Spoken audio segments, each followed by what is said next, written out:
"Wati, kenapa mukamu pucat begitu?" Suara Bu Hasnah memecah sunyi pagi sambil menatap putrinya yang baru saja meletakkan bakul berisi padi di teras. "Aku nggak tahu, Bu. Badanku rasanya panas, tapi kulit dingin semua." Wati mengusap lehernya yang basah oleh keringat. "Punggungku gatal, dari tadi nggak hilang-hilang." Bu Hasnah menaruh sapu di lidi di sudut rumah, mendekat dan meneliti wajah Wati. "Kamu kehujanan kemarin ya? Jangan-jangan masuk angin?" "Enggak, Bu. Semalam malah nggak keluar rumah," jawab Wati sambil menggeliat. Tangannya menggaruk punggung kanan. "Gatalnya kayak digigit semut, tapi panasnya aneh." Matahari pagi baru saja menyembul di balik bukit. Desa Karangsari masih diselimuti kabut tipis. Bau tanah basah bercampur dengan aroma kayu bakar dari dapur rumah-rumah tetangga. Wati, gadis 20 tahun yang sehari-hari membantu orang tuanya di sawah, tampak lesu. Matanya sayu, nafasnya berat. Ia berjalan gontai masuk ke dapur, membasuh wajah di tempayan, lalu duduk di bangku panjang dekat tungku. "Apa kita panggil Mbok Mina saja, biar dipijet?" tanya Bu Hasnah sambil menyiapkan teh panas. "Boleh, Bu, tapi gatalnya ini loh kayak nyebar." Wati menarik ujung bajunya, memperlihatkan bercak merah di punggung. "Tadi malam belum ada, Bu. Pagi ini udah segini." Bu Hasnah langsung terperanjat. Matanya melebar. "Loh, ini kok panas banget. Merahnya kayak terbakar." Wati meringis. Gatal itu menjalar ke pinggang. Ia berusaha menggaruk, tapi setiap sentuhan menambah rasa perih. Hari itu Wati hanya berbaring di kamar. Cahaya matahari menembus celah jendela, menyinari setengah tubuhnya. Dari luar, terdengar ayam berkokok bercampur tawa anak-anak di jalan tanah desa. Namun di dalam, udara begitu berat dan pengap. "Aduh, gatalnya nggak tahan," keluh Wati, menggaruk lengan yang memerah. Keningnya basah oleh keringat. Ia menggeliat, mencoba mencari posisi nyaman. "Kenapa makin parah ya?" bisiknya pada diri sendiri. Suara langkah pelan terdengar di depan pintu. "Wati, kamu masih sakit?" tanya Bu Hasnah dari luar. "Iya, Bu, badanku panas, terus gatal semua," jawabnya lemah. Bu Hasnah terdiam sejenak, lalu berkata pelan, "Tunggu, Ibu ambilkan air hangat." Wati memejamkan mata, berharap rasa gatal itu hilang. Tapi tiap kali ia mencoba diam, sensasi panas dan perih itu justru makin menjadi-jadi. Menjelang sore, Pak Surya pulang dari sawah. Keningnya berkerut melihat anaknya. "Ono apa, Bu? Wati sakit?" tanya Pak Surya sambil duduk di tepi ranjang. "Dari pagi badannya panas, gatal di punggung. Lihat ini, Pak." Bu Hasnah menyingkap kain selimut. Bercaknya tambah besar. Pak Surya menatap bercak itu dengan wajah tegang. "Kayak pernah lihat ini di tetangga sebelah timur dulu. Tapi waktu itu dia ndak sembuh-sembuh sampai orangnya meninggal." "Pak, ojo ngomong sembrono. Ngomongnya kok sembarangan kayak ngono sih?" potong Bu Hasnah cepat. Suaranya meninggi. "Anakmu ini masih bisa sembuh. Mungkin cuma kena cacar air biasa." Pak Suryo mengangkat alis, lalu menghela nafas. "Yo, yo wes, aku mau mandi dulu. Gerah dari tadi di sawah." Bu Hasnah hanya mengangguk kecil. Matanya mengikuti langkah suaminya yang pergi keluar kamar. Namun, di dalam hatinya, ia tahu kata-kata itu tak sepenuhnya ia yakini. Malam itu, angin bertiup kencang membawa aroma wangi melati dari pekarangan, bercampur bau lembab dinding rumah yang terbuat dari papan. Wati terlelap sebentar, namun tiba-tiba matanya terbuka lebar.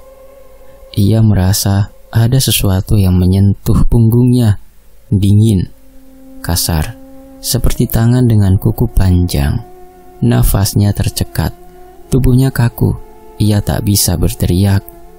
"Bu!" Suaranya nyaris tak terdengar. Bu Hasna yang malam itu tidur di tikar dekat ranjangnya langsung terbangun. "Ono opo, Nduk?" Tadi ada yang nyentuh aku," bisik Wati, matanya berkaca-kaca. Bu Hasna segera menyalakan lampu kamar. Kamar itu kosong, hanya bayangan perabot menempel di dinding. "Gak ada siapa-siapa, Wati. Sepertinya kamu hanya mimpi." "Aku ora mimpi, Bu. Rasanya nyata." Wati menggenggam tangan Bu Hasna erat-erat. Sepanjang malam, Wati sulit tidur.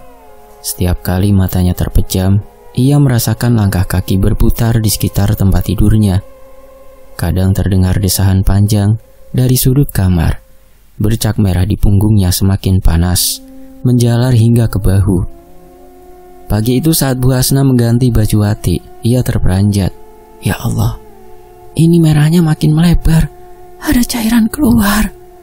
Bu Hasna menahan nafas, melihat cairan kekuningan merembes di tepi luka. "Apa kita harus ke puskesmas, Bu?" tanya Wati lirih. "Kita coba dulu ramuan Mbok Minah. Kalau ndak mempan, baru ke puskesmas," jawab Bu Hasna, meski matanya tak meyakinkan. Mbok Minah, perempuan tua yang dikenal sebagai tukang pijat dan membuat ramuan herbal, datang sore itu.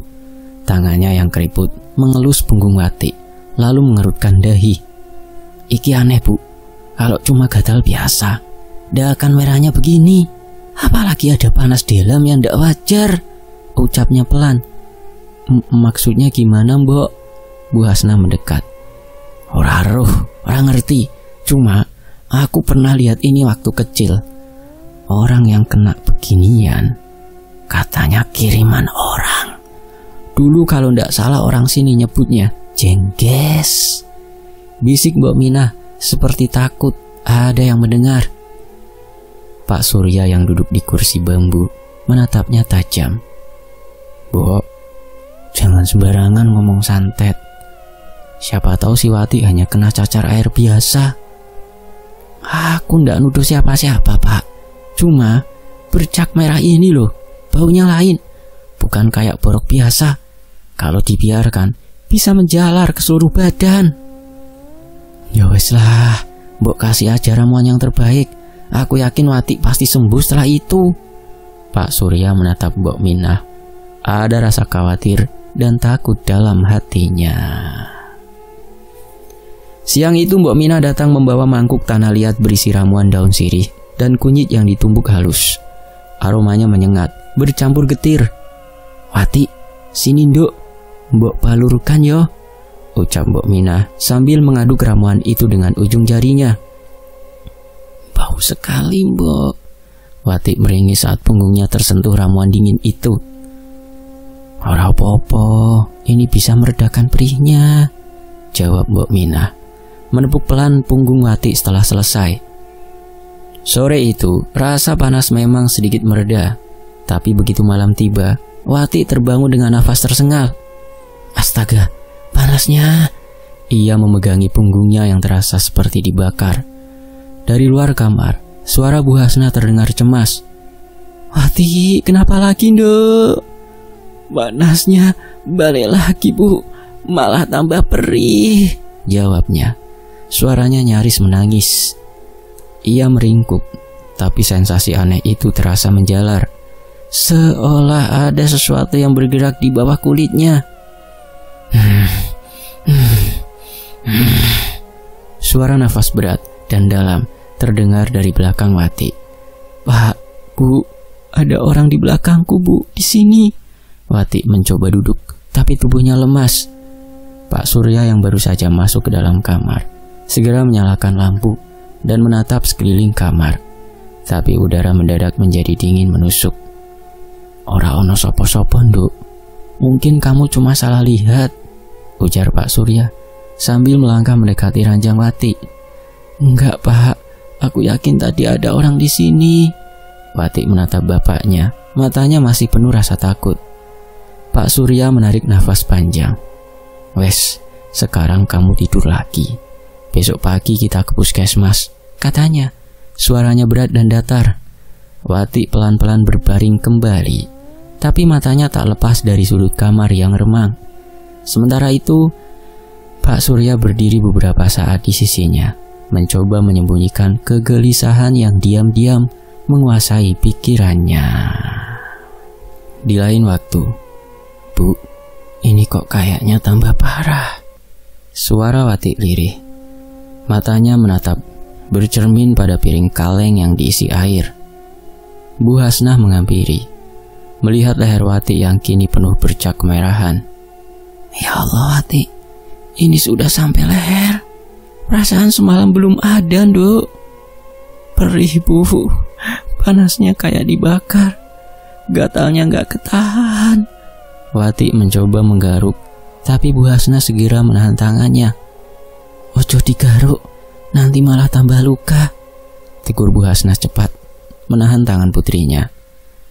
"Tapi rasanya gatal banget, Bu. Aku gak kuat."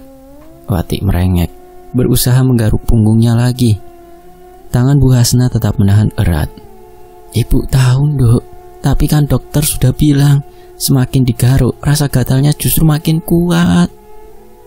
Wati terdiam, hanya menatap lantai. Nafasnya terdengar pendek-pendek. Suasana hening menyelimuti kamar. Hanya detak jam yang terdengar pelan di dinding.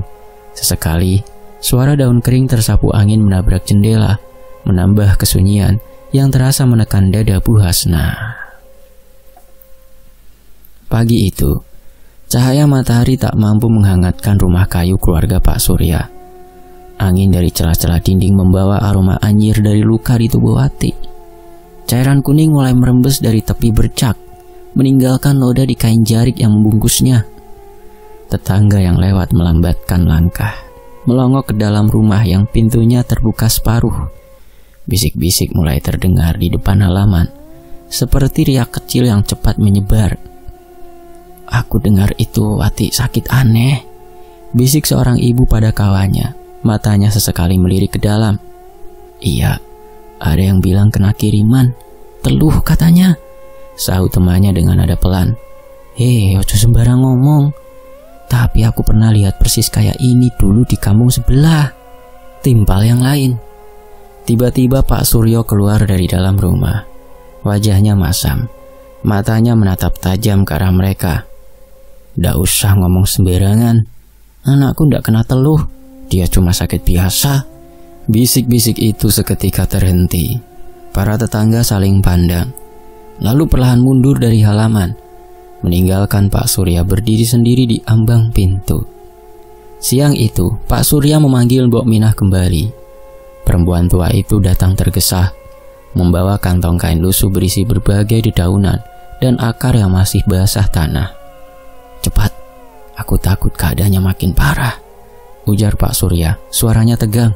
Mbok Minah mengangguk. "Biar aku lihat dulu, Pak." Ia mendekat ke ranjang Wati, lalu perlahan membuka balutan kain di punggung gadis itu. Begitu kain terlepas, aroma busuk langsung memenuhi ruangan. "Ya Allah," desis Pak Surya, menutup hidungnya. Wati meringis. "Mbok, baunya aneh ya." Mbok Minah menatap punggung itu dengan wajah kaku. "Ini bukan luka biasa," katanya pelan, seolah bicara pada dirinya sendiri. Pak Surya mengerutkan dahi. "Maksud Mbok?" Perempuan tua itu tak langsung menjawab, hanya menghela nafas panjang sambil meraih dedaunan dari kantongnya. "Kita harus cepat sebelum ini menyebar." "Mbok, maksudnya gimana?" Bu Hasnah memegangi hidungnya. Mbok Minah mengangguk pelan. "Lihat ini, Bu, di pinggir lukanya ada putih-putih kecil." Wati mencoba menoleh, tapi ibunya menahannya. Apa itu, Mbok?"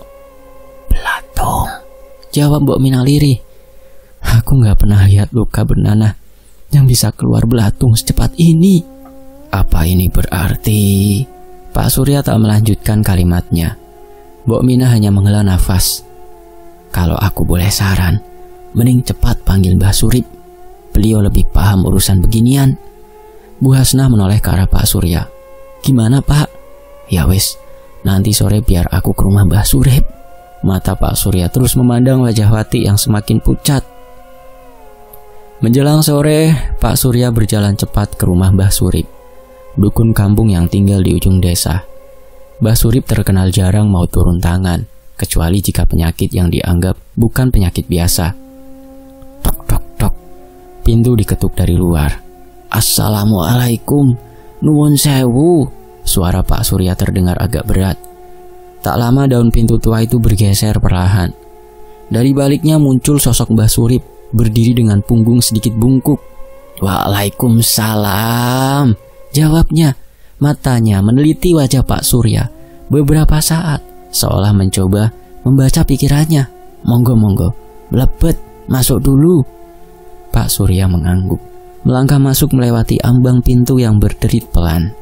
Sementara aroma kemenyan samar-samar menyambutnya dari dalam rumah. Beberapa saat kemudian, keduanya duduk di atas tikar pandan usang.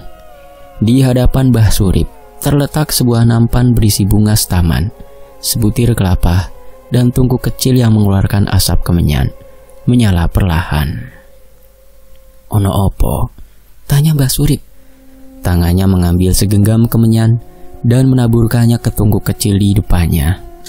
Asap putih segera membumbung, membawa aroma pekat yang menusuk hidung. Saya kesini mau minta tolong, Mbah, ujar Pak Surya. Suaranya terdengar lelah. Anak saya hampir 1 minggu ini merasakan gatal di seluruh tubuhnya. Kami sudah mencoba semua pengobatan, tapi tidak ada yang berhasil. Luka itu malah semakin melebar dan... Ia menelan ludah. Tadi sore kami lihat ada belatung di luka itu. Mbah Surip tidak langsung menjawab. Matanya menatap nampan di depannya. Pandangannya kosong, namun dalam. Bibirnya bergerak pelan, seperti merapalkan sesuatu yang hanya ia pahami. Sampaian pulang saja dulu ya, katanya akhirnya. Suaranya berat. Nanti malam aku akan ke rumahmu. Pak Surya mengangguk cepat. Nggih Mbah, matur nuwun. Ia lalu berdiri, membungkuk hormat dan melangkah pergi, meninggalkan bau kemenyan yang masih menempel di bajunya. Malam itu, Mbah Surip datang dengan langkah pelan, membawa tas kulit kusam yang terlihat sudah berumur. Wajahnya serius, tanpa senyum. Semua keluar dari kamar, biar aku saja sama Wati. Pintanya pelan tapi tegas. Pak Surya dan Bu Hasnah saling pandang, lalu menurut. Suara lantai papan berderit pelan saat mereka melangkah keluar. Langkah Mbah Surip terdengar berat saat ia mendekat keranjang. Ia menarik bangku kecil dan duduk. Matanya menatap luka di punggung Wati lama sekali, tanpa mengucapkan sepatah kata pun. Parah, Mbah? Wati akhirnya bertanya lirih, mencoba memecah keheningan. Mbah Surip tidak langsung menjawab, hanya menghela nafas, lalu membuka tasnya perlahan. Kuatkan hatimu ya, Nduk. Ini bukan luka biasa. Sejak kapan ini, Nduk? Lanjut Mbah Surip, suaranya rendah. Hampir 1 mingguan, Mbah. Awalnya cuma gatal biasa, tapi makin lama semakin parah. Pernah mimpi aneh? Tanya Mbah Surip pelan. Wati menelan ludah. Pernah, Mbah. Aku ingat saat aku ngerasa ada yang nyentuh punggungku dingin, kasar kayak tangan orang tua. Wati berusaha mengingat kejadian yang hampir ia lupakan. Mbah Surip memejamkan mata. Bibirnya komat kamit. Ia meraih botol kecil berisi minyak beraroma tajam, mengoleskannya di sekitar luka. Panas, Mbah. Wati meringis. Rasanya seperti disiram bara api. Bertahanlah, Nduk, kata Mbah Surip. Ini cuma untuk lihat reaksinya. Tak lama dari luka itu keluar gelembung kecil. Seperti ada udara terjebak di bawah kulit. Bau anyir makin kuat. Mbah Surip segera keluar dari kamar Wati. Pak Surya langsung mendekat saat Mbah Surip keluar dari kamar. Wajahnya tegang. Bagaimana, Mbah? Tanyanya nyaris berbisik. Mbah Surip menghela nafas panjang. Ada yang sengaja mengirim teluh kepada putri kalian. Tatapannya bergantian menembus mata Pak Surya dan Bu Hasnah. Bu Hasnah terkejut, menutup mulutnya dengan tangan. Astagfirullah. Lalu apa yang harus kami lakukan, Mbah? Suaranya bergetar, hampir pecah oleh tangis.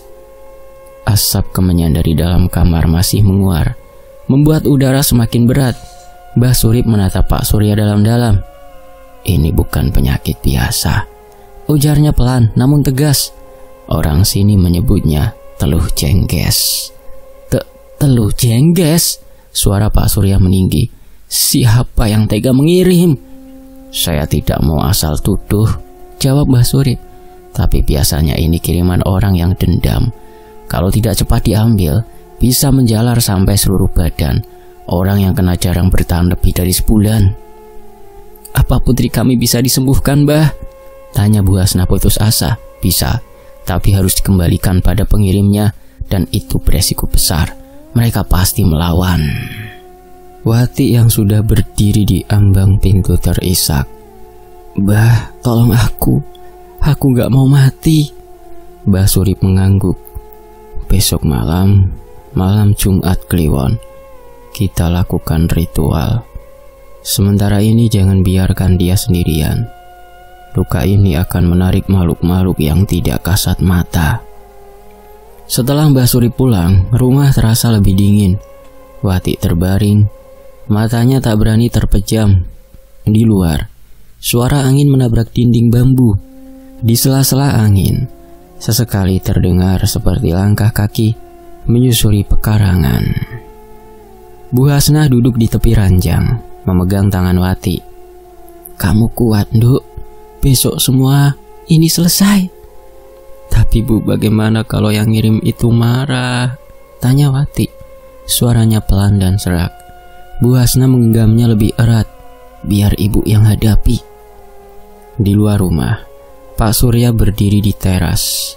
Angin malam membawa aroma tanah basah, tapi pikirannya penuh rasa waspada. Matanya menatap gelap yang pekat. "Hanya satu orang di desa ini yang punya alasan membenci keluargaku," gumamnya pelan. "Pak Rano." Ia mengingat sosok dukun tua itu yang dulu diusir warga karena dianggap menipu. Bayangan pertemuan mereka di balai desa kembali memenuhi kepalanya. "Aku masih ingat kata-katamu, Rano," ucapnya sambil menatap kosong ke jalan gelap. Suara ancaman itu seakan terdengar lagi di telinganya, jelas dan menusuk. "Kau akan menyesal, aku akan buat keluargamu membusuk perlahan." Pak Surya menghela nafas berat. "Kalau ini benar ulahmu, aku tak akan tinggal diam." Malam itu ia menegakkan tubuhnya, memastikan pintu terkunci rapat. "Aku tak akan tidur malam ini," bisiknya, sebelum kembali menatap gelap dengan tatapan penuh tekad. Di lain waktu, siapkan air di kendi tanah, segenggam garam dan kelapa gading. Suara Mbah Surip pelan tapi tegas begitu masuk rumah keesokan paginya. Bu Hasnah segera bergegas. Sementara Pak Surya membantu menutup semua jendela. Wati terbaring di ranjang, wajahnya pucat, nafasnya berat. "Bah, semalam aku gak bisa tidur. Punggungku panas sekali. Terus kayak ada yang merayap di bawah kulit." Suara Wati bergetar. "Tenang, Duk. Hari ini kita cari tahu semua." Mbah Surip menepuk punggung tangan Wati. Cahaya matahari pagi itu hanya sedikit masuk ke ruang tengah. Mbah Surip duduk bersila di depan Wati, membawa tas kulit yang selalu menemaninya. Dari dalamnya ia mengeluarkan seikat rambut kering, potongan kuku, kain putih lusuh, dan segenggam tanah hitam. "Dengarkan baik-baik," kata Mbah Surip sambil menatap Pak Surya dan Bu Hasnah. "Teluh jengges itu santet yang paling kejam di tanah Jawa. Pengirimnya memasukkan benda-benda kotor ini ke tubuh korban lewat perantara gaib." Bu Hasnah memandang benda-benda itu dengan wajah ngeri. "Itu tanah apa, Mbah?" "Tanah kuburan yang belum genap 7 hari," jawab Mbah Surip. "Dicampur bangkai binatang, biasanya kadal atau tikus, lalu dibungkus kain kafan. Semua itu jadi isi teluh yang akan mencari jalan masuk ke tubuh korban." Wati menelan ludah, tubuhnya bergetar. "Tapi gimana bisa masuk kalau aku nggak makan atau nyentuh apa-apa, Mbah?" "Bisa lewat mimpi, bisa lewat tiupan angin yang sudah dimantrai. Begitu masuk, dia akan makan dagingmu dari dalam."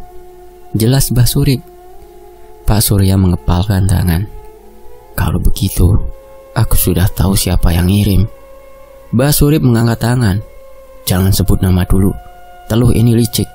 Kalau kita asal tuduh, dia bisa berpindah atau malah menyerang kita semua. Bu Hasnah menunduk, suaranya lirih. Mbah, kenapa harus Wati? Dia tidak pernah bikin masalah. Karena anak muda lebih mudah diserang. Tenaganya masih segar, dan rasa sakitnya jadi hiburan buat pengirimnya, kata Mbah Surip, tatapannya dingin. Siang itu angin bertiup lewat celah dinding. Mbah Surip mengambil air kendi, menuangkannya ke mangkuk tanah liat, lalu menaburkan garam. Ia merendam selai kain putih di dalamnya, kemudian menempelkan kain itu di luka Wati. Wati menjerit. Tubuhnya melengkung menahan sakit. Dari luka itu keluar gelembung-gelembung kecil, lalu pecah mengeluarkan nanah bercampur darah. Bertahan, Duk, ini baru permulaan, bisik Mbah Surip. Pak Surya menahan bahu Wati, sementara Bu Hasnah memegangi kakinya. Kalau berhasil, apa yang ada di dalam tubuhnya akan keluarkah, Mbah? Tanya Pak Surya. Iya, tapi belum cukup. Besok malam Jumat Kliwon, kita akan tarik semua isi teluhnya. Setelah itu harus kita kirim balik pada pengirimnya, jawab Mbah Surip. Kalau dikirim balik, apakah dia bakal kena? Tanya Pak Surya penasaran. Bukan cuma kena, dia akan merasakan semua sakit yang Wati alami, tapi dalam waktu singkat. Itu balasan alam. Siang itu Wati terus merintih. Kadang ia mengigau, menyebut nama-nama yang tidak dikenal. Sesekali matanya terbuka lebar, namun pandangannya kosong. Bu Hasnah mengusap keningnya dengan kain basah, berusaha menenangkan.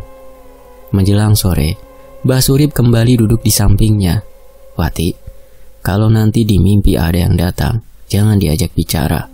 Apalagi kalau dia menawarkan minum atau makanan. Kalau kamu menerimanya, teluh ini akan semakin menguat. Wati mengangguk lemah. Kalau aku tolak, dia akan marah, tapi itu lebih baik daripada kamu menerimanya. Malam mulai turun. Pak Surya duduk di teras dengan parang di pangkuan. Meski ia tahu benda itu tak akan banyak membantu melawan yang tak terlihat. Bu Hasnah terjaga di samping Wati, mendengar suara-suara aneh dari luar rumah. Desahan panjang, langkah kaki di tanah basah, dan ketukan pelan di dinding bambu. Wati terlelap, namun wajahnya tegang. Dalam mimpinya, ia melihat seorang lelaki tua berkulit gelap dengan mata merah menyala, berdiri di tengah sawah. Tangannya memegang seikat rambut basah. Ambil ini Wati, supaya sakitmu hilang. Suaranya serak. Aku gak mau. Lelaki itu menyeringai. Bibirnya pecah-pecah, darah menetes di dagunya. Kalau begitu biar aku yang datang langsung. Wati terbangun dengan teriakan, tubuhnya gemetar. Bu, dia mau datang, Bu. Di lain waktu, mulai sekarang tidak boleh ada satupun yang buka pintu atau jendela sampai aku bilang aman. Suara Mbah Surip tegas menatap Pak Surya dan Bu Hasnah. Malam Jumat Kliwon turun bersama kabut tipis yang merayap di tanah. Suara jangkrik dan kodok seakan lenyap, digantikan kesunyian yang berat. Bu, kenapa suasananya kayak beda? Wati memegangi selimut. Wajahnya pucat. Bu Hasnah duduk di sampingnya, berusaha tersenyum. Gak apa-apa, Nak. Mbah Surip ada di sini. Kita pasti selamat. Di tengah ruangan, Mbah Surip menatap peralatan ritual. Sebuah kendi tanah berisi air dari 7 mata air, kelapa gading, segenggam garam, bunga 7 rupa, dan sebuah baskom besar dari kuningan. Ia menyalakan kemenyan. Asap putih melingkar-lingkar di udara, membawa aroma tajam yang menusuk hidung. Sur, tolong duduk di samping kepala Wati. Sampean di bagian kakinya. Pegang erat kalau dia berontak, perintah Mbah Surip. Pak Surya dan Bu Hasnah saling pandang, lalu mengangguk. Mbah Surip mulai merapal mantra. Suaranya rendah tapi bergetar. Apa yang bakal terjadi, Mbah? Tanya Pak Surya. kita akan tarik isi teluhnya. Tapi ingat, yang keluar mungkin bukan cuma benda, jawab Mbah Surip tanpa berhenti melafal. Wati mulai gelisah. Tubuhnya panas, nafasnya cepat. Bu, ada yang jalan di dalam punggungku, Bu. Bu Hasna menahan air mata.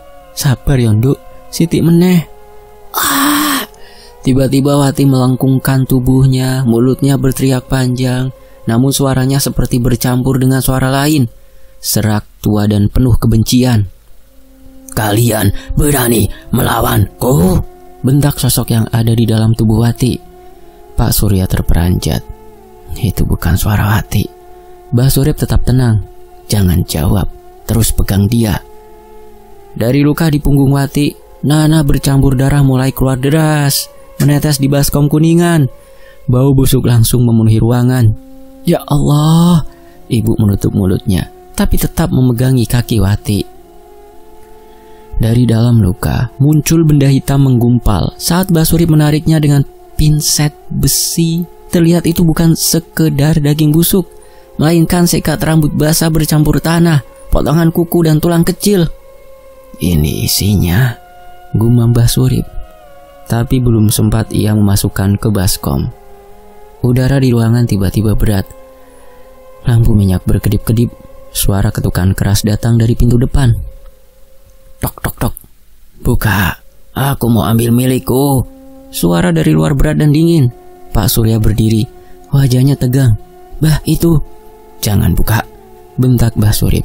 Itu pengirimnya. Dia ingin memastikan teluhnya tetap bekerja. Wati menjerit lagi.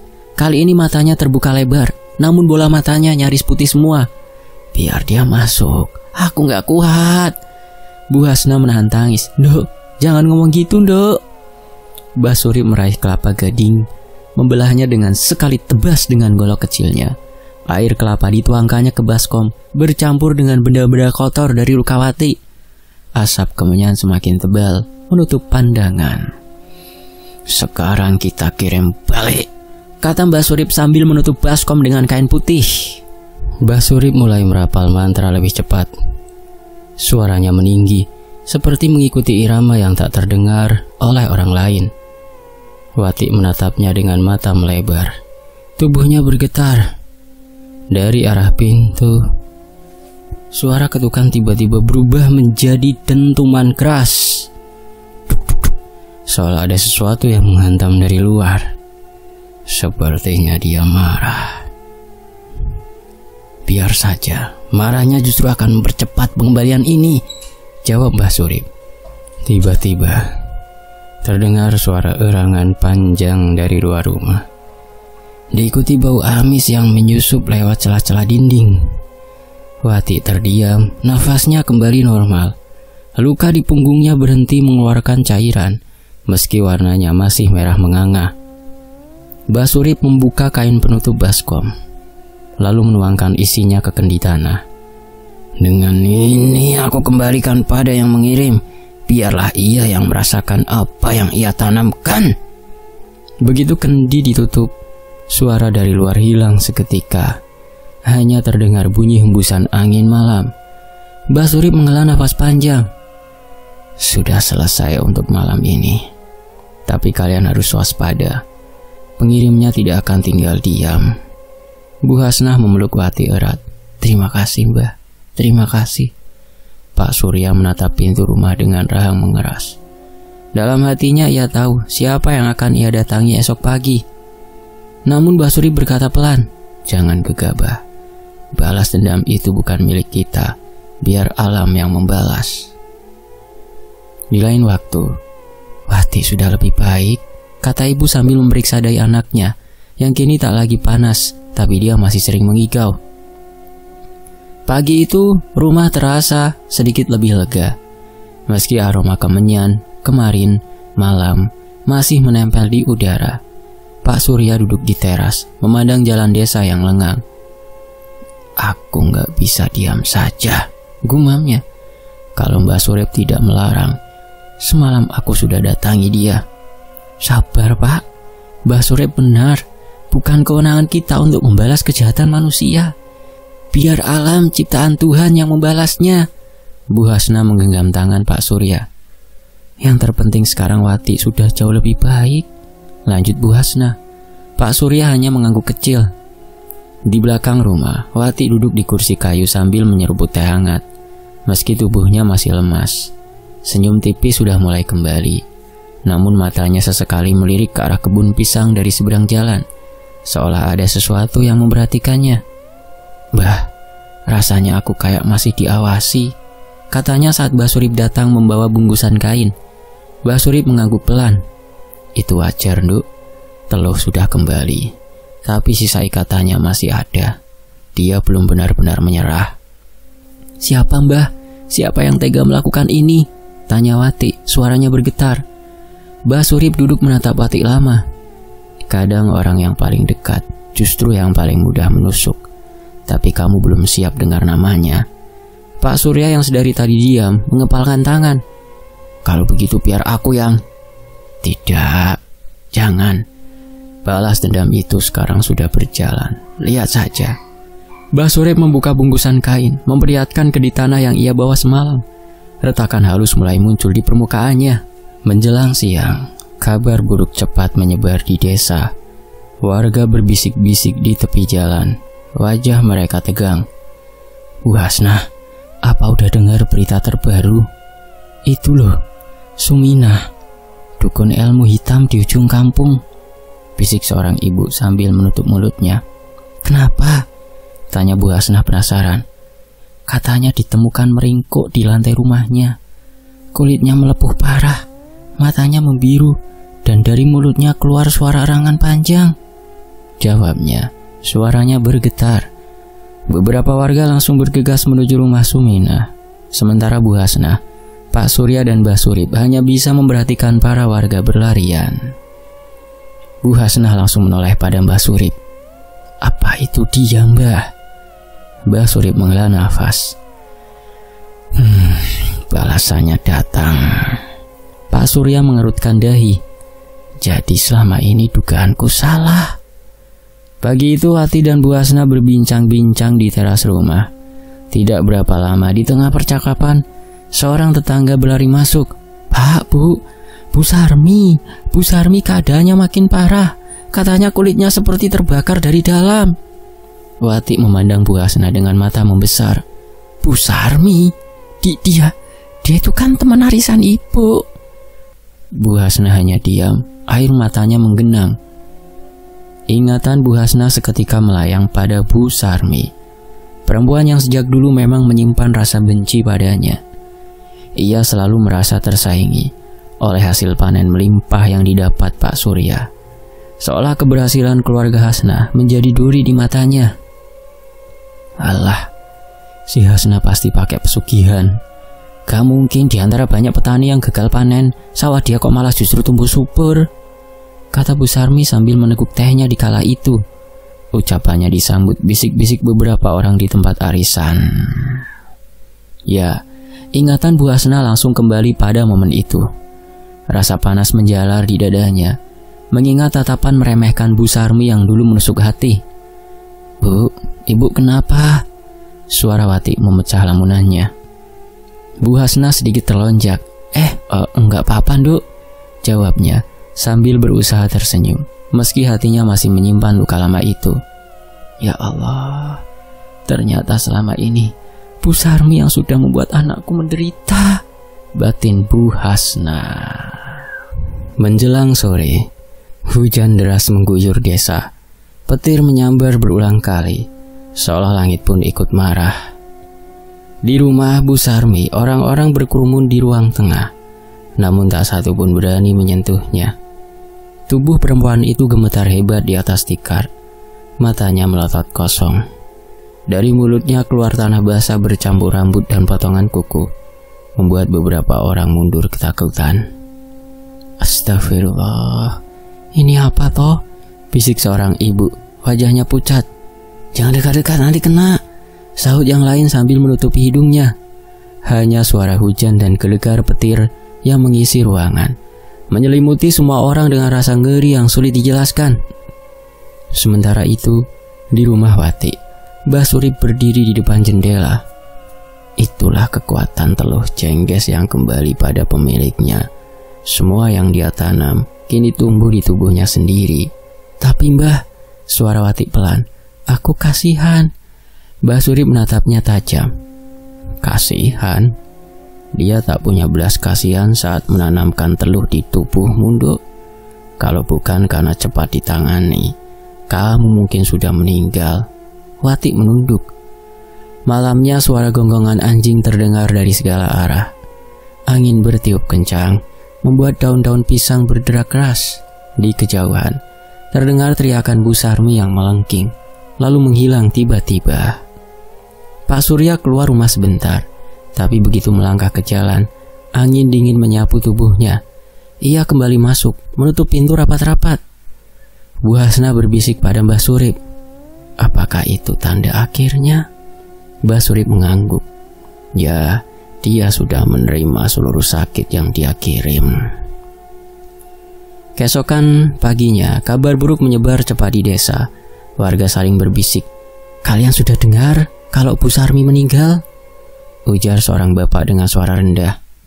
Meninggal? Lah kok bisa? Tanya seorang ibu memegang dadanya. Katanya ditemukan di rumahnya. Tubuhnya kaku, wajahnya seperti membeku dalam ketakutan. Jawabnya menelan ludah. Di sekitarnya ada tanah basah sama sisa rambut berserakan. Beberapa warga langsung menuju rumah Bu Sarmi. Pintu dibiarkan terbuka. Udara lembab dan bau tanah memenuhi ruangan. Di tengah lantai, jasad Bu Sarmi terbaring kaku. Matanya melotot, seolah masih menyaksikan sesuatu yang mengerikan. Wati yang tidak sengaja mendengar percakapan itu terdiam lama setelah mendengar kabar itu. Jadi semua sudah selesai? Mbah Surip menatapnya. Untuk sekarang iya, tapi ingat Duk, dunia ini selalu punya orang-orang yang lebih memilih jalan gelap.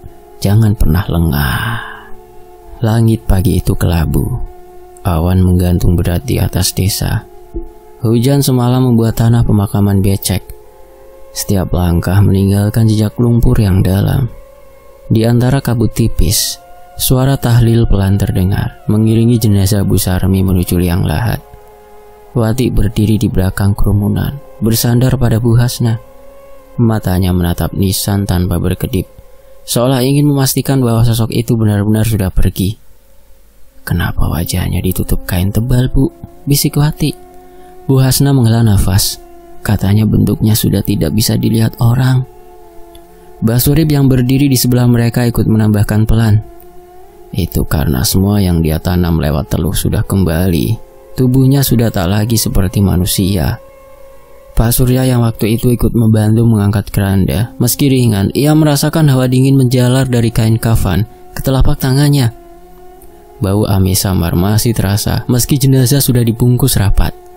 Saat liang lahat selesai digali, petugas pemakaman memberi isyarat untuk menurunkan jenazah. Tiba-tiba seekor burung gagak hitam besar melintas rendah di atas kerumunan. Suaranya melengking nyaring. Orang-orang terdiam sesaat, beberapa beristighfar. Burung itu bukan sembarangan, bisik salah satu tetangga pada yang lain. Katanya itu pertanda ruh belum tenang. Mbah Surip menatap burung itu sampai menghilang di balik pepohonan. Wajahnya tidak menunjukkan ekspresi, tapi tangannya mengepal di balik sarungnya. Proses pemakaman berjalan cepat. Tanah gembur menutup liang, pelan tapi pasti. Doa pun dipanjatkan, namun saat orang-orang bubar, Wati menoleh sekali lagi. Ia yakin melihat sesuatu di antara sela tanah gembur, seperti ada rambut hitam panjang yang menyembul sesaat lalu menghilang tertelan lumpur. Wati menggenggam tangan Bu Hasna erat. Bu, aku lihat sesuatu. Bu Hasna hanya menggeleng. Jangan lihat ke belakang, Dok. Mbah Surip berjalan paling belakang meninggalkan pemakaman. Dalam hati ia berbisik, semoga kali ini kau benar-benar diam, Sarmi, sebelum aku sendiri yang mengurungmu. Hari-hari berikutnya berjalan lebih tenang. Luka Wati perlahan mengering, meski bekasnya membentuk pola aneh seperti akar yang menjalar di punggungnya. Ia tak pernah lupa rasa panas dan perih yang dulu menguasai tubuhnya. Selesai. Demikianlah sebuah kisah yang ditulis oleh Pijar Horor Sayap Emas dalam judul Teluh Jengges di Tony FS. Pamit dulu, sampai jumpa di kisah berikutnya. Wassalamualaikum. Terima kasih semuanya.